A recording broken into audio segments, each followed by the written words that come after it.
Right, hello everybody and welcome back to another free singing lesson. We've got a different demonstrator with us today because we're going to be working on the tenor voice. So please welcome Joseph. Hello. Thank you, Joseph, for coming along to demonstrate for everyone. Now, we've been talking a lot about voice type, and the idea of these lessons is that you get to be a fly on the wall on somebody's lesson who's the same voice type as you. Have you done your homework? Have you found out exactly what voice type you are? Remember, the way we do it is we listen to singers and we think, okay, do they sound a bit like me? We can do it also in the way before you've even heard them sing. I talked about in a previous video, just by looking at someone, do they look a bit like me?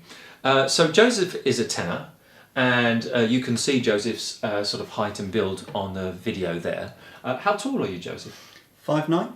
5'9". So invariably, when I used to sing in the opera company many years ago, it was quite comical because the top first tenors, the guys who had to sing the highest, used to come out onto the stage, and they were all of the tenors in that opera company at the time. It's not always the case, but just happened to be in this opera company at the time. That all three tenors were around 5'6", 5'7", 5'8". And then I was singing second tenor at the time, and the two other second tenors were about my height as well. I'm 5'11", one was 5'10", I think the other one was 5'10" as well, it was around there. He was slightly shorter than me. And the baritones would come out, and they'd be roughly the same height, maybe a bit taller, a bit bigger. And the striking one was then when the basses came on the stage, one guy was 6'8", the other guy was 6'2", but really stocky. And it's quite often the case. So I wasn't that surprised when I first met Joseph to find out that he is a tenor, naturally a tenor voice. And part of the reason of that is because we do grow in proportion. So somebody who perhaps isn't as tall as someone else also doesn't have quite such a large larynx and quite such a long vocal tract. And therefore their voice is more likely to fall in that category. As I said before, that doesn't mean to say that that's always the case. Sometimes somebody comes at you from left field and it's quite a surprise that a huge guy walks in and has a very high-pitched voice, or a little guy walks in and has a really deep bass voice. But generally speaking, it's often the case. So, if your speaking voice, just could you just say for us, Joseph, the days of the week? Monday, Tuesday, Wednesday, just in a natural kind of way. Monday, possible. Tuesday, Wednesday, Thursday, Friday, Saturday, Sunday. So you can probably hear that Joseph's speaking voice is just pitched a little bit higher than mine. I'm a baritone. I do sometimes sing as tenor, but my speaking voice is most definitely in the baritone zone. And Joseph's is just pitched a little bit higher as well. Even though we're from the same part of the world. Where are you from originally? Epping in Essex. Epping in Essex, Essex right. boy. Okay, and I'm a Kent lad, so there we go. Similar parts of the world. Okay, and that actually can have a big effect on your voice. It's no great coincidence that Russians are quite often basses. When you think of Russian, they're talking down there and all this kind of way. The way that the Russian accent is and the natural, the way that people speak in Russia does tend to lend itself to being a bass. We're talking about men here, of course. Tenors are quite often, Italians are quite often tenors. Not surprising because they speak in up there all the time.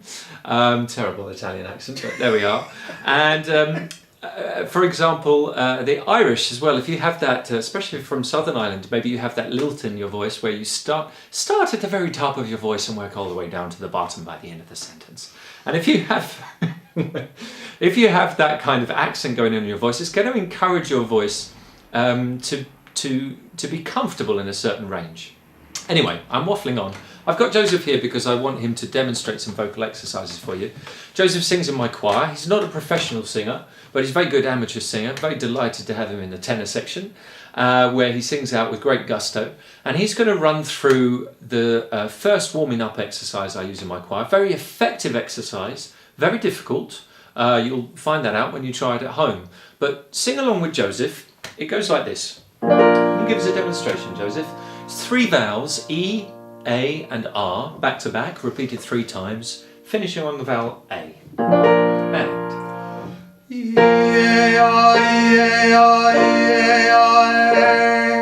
nicely done. So there we go. That's the exercise.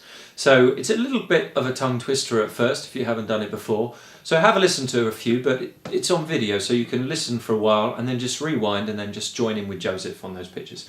We're starting on a B flat, which is about the right place to start for tenors. Middle of the tenor voice, middle low range of the tenor voice really. Tenor range being from low C to high C, with middle C being, actual middle C being in the middle of the tenor range. So we're starting just below that on a B flat. And once more.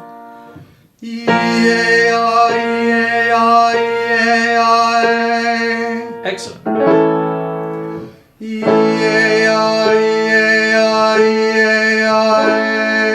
Good. With this particular exercise, it's a good idea so our throat doesn't get dry.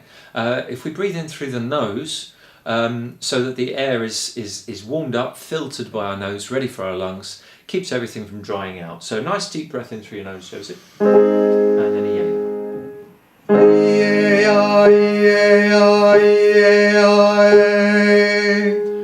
excellent. Breathing, of course, gets a lot of air time when people are talking about singing. It's extremely important. As a professional singer, you're a professional breather, effectively. But the breathing is quite easy to teach, quite easy to understand. Joseph there, I asked him to take a nice deep breath, and being a good student, he took a really big deep breath.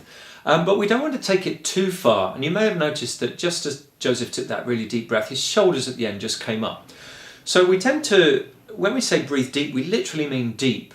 And if we fill up the lungs in their entirety, we might use the top part of the lung as well, and the scalene muscles would tense up a little bit, and you'll see that because the shoulders rise. And we don't really want that for singing. We want that whole area to be nice and relaxed. So Joseph, there you went pretty much for 100% breath. Take it only to 70, so a nice deep breath in through the nose, but just take it up till you feel like a comfortable 70% for this exercise, not so that the shoulders raise.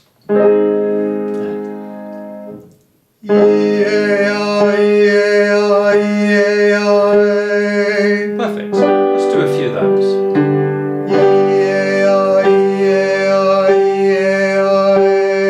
Nice one.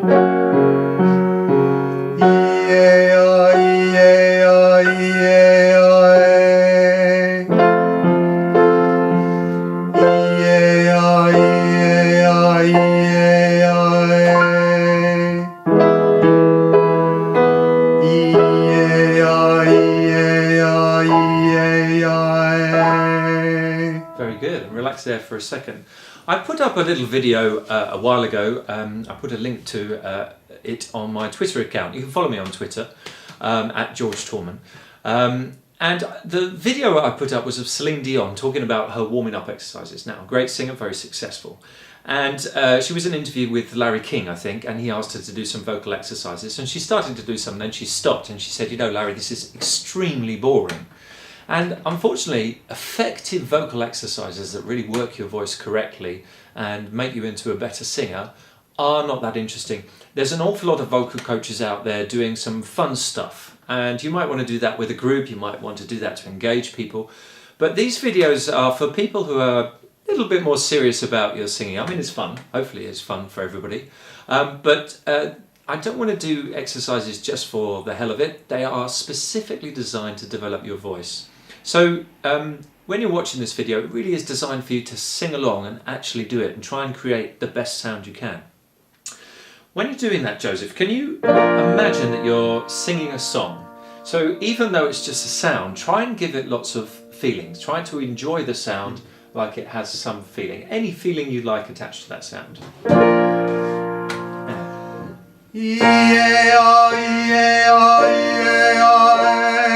That's better already, exactly. Always sing with feeling. Felt better. Good, there we go. Excellent, it works, it works. And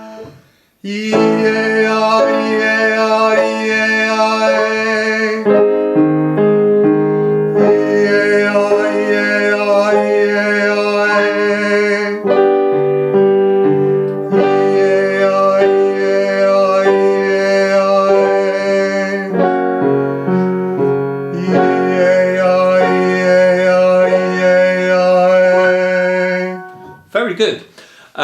When we're teaching singing, we're doing vocal exercises. What we're doing is developing the muscles the coordinations, we're stretching ligaments, we're doing physical things to make sure that our instrument, which is made up of parts of our anatomy, works at its very best.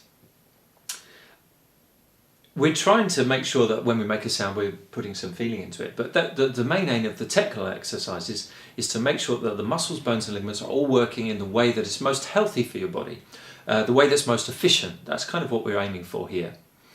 Okay, so let's look at a couple of teaching points. Although we've just started, there's already a few things which come up that we can try and correct. And if we get this exercise just right, it'll be the most beneficial for us. Okay. One of the first tools in your armoury as a singer when you're working is to watch your volume levels and not just think in terms of loud or soft. In musical terms, we talk of the loudest being fortissimo, and below that is forte. Then less loud than that is mezzo forte, less loud than that is mezzo piano, less loud than that is piano, and less loud than that, the softest one of all, is pianissimo. So you could use those terms and get used to them, but I quite like to put it on an even broader scale, so with 10 being the absolute loudest you could do, we never really go there, and 1 being the absolute softest. At the moment, Joseph, I'd say you're up around 8 volume-wise. Yeah. Okay? And he's in the low part of his voice, so it's not a part of the voice which naturally projects strongly. So it's a part where we want to back off a